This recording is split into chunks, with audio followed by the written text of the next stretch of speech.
Hello, this is Slingshot120, and welcome back to Forza Horizon 4 custom car builds. And in today's episode, we have a Audi R8 V10, the first gen one. And yeah, this is the start of the new way I'm doing it. I'm just going to show you the cars I already have built, and I've had this one built since 4 weeks ago when it was last winter.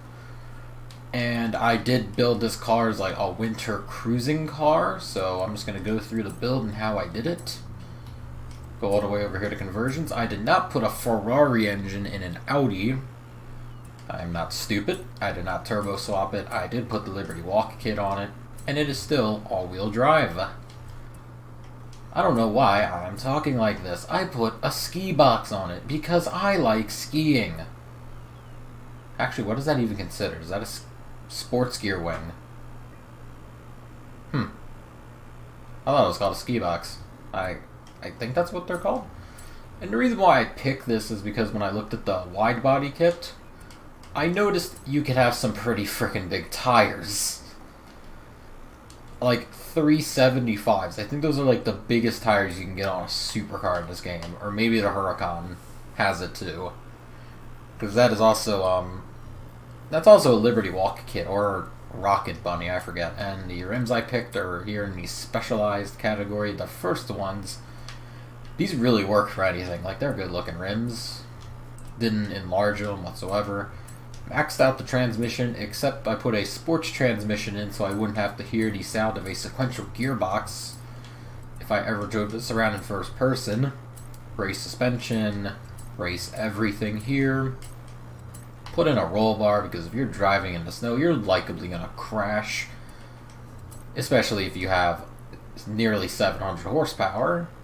And I didn't take any of the weight out just because I kind of wanted the car to be realistic. And let's be honest, if it's winter, you want insulation to keep the heat in and the cold out.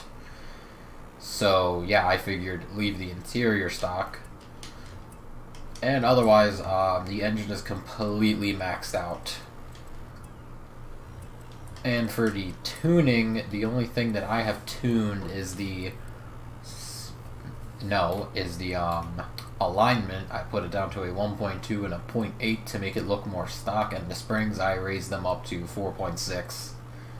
And that is about it for the tune. And the paint, well, it's got snow camo paint, and I blacked the tires and tinted the windows. So yeah, now we're gonna drive this thing around in the snow where it belongs.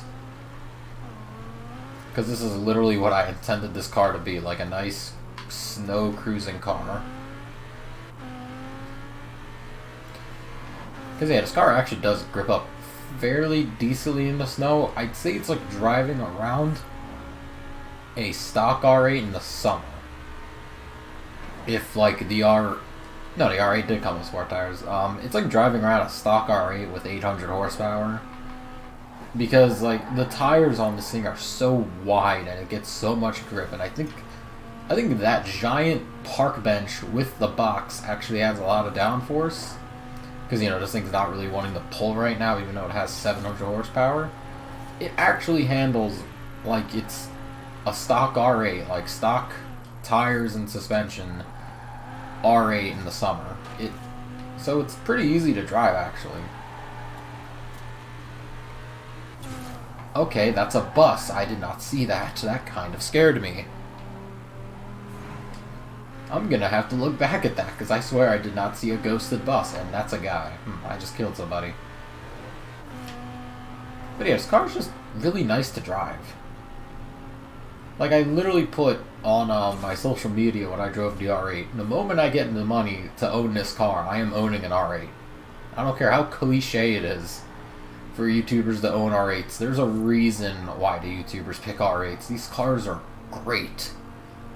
And I mean, I guess I really can't talk because the Audi R8 is the only supercar I've ever driven, so, you know, I mean, if I ever do get the money, that would, 1, be awesome. 2, I'd have to test drive everything.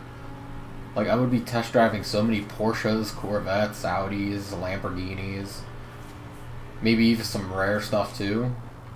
But I mean, time will tell what happens because, well, so far I have a couple grand to my name, and I don't think that's enough to buy an Audi R8 steering wheel, so I'll just have to keep dreaming. We're just gonna phase through the salt truck.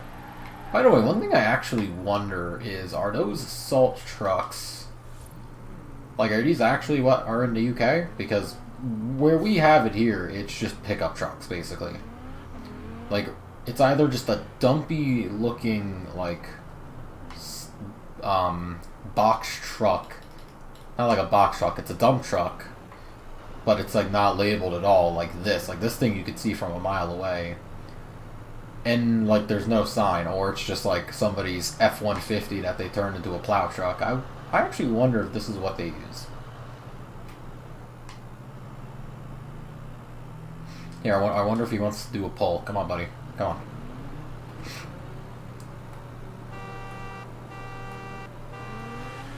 Oh, I got him on the ropes. Who could have guessed?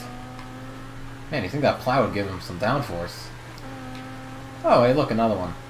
Oh, yeah, and this is what I actually intended the car to handle good on. Like, this is where I say it handles like a stock R8 in the summer, because of half the roads are like this. But, you know, this car handles fairly easily.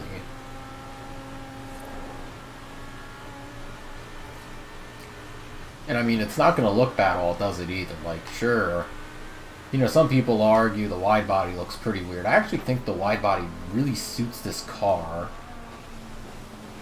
And, you know, the wing, you know, that'll people have a controversy over, because, you know, not everyone likes a big wing, nor a ski box, but, you know, I figured it makes it look unique.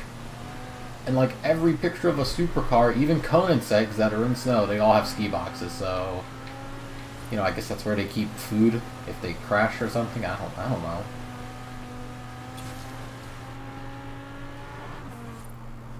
But yeah, like, you know, the looks are never gonna get old, because people still say that the first gen R8 still looks better than the second gen R8, but, you know, you go back and forth with it. Anyway, hope you guys enjoyed the episode. Like, rate, comment, and subscribe, and I'll see you guys in the next episode. I'm out. Peace.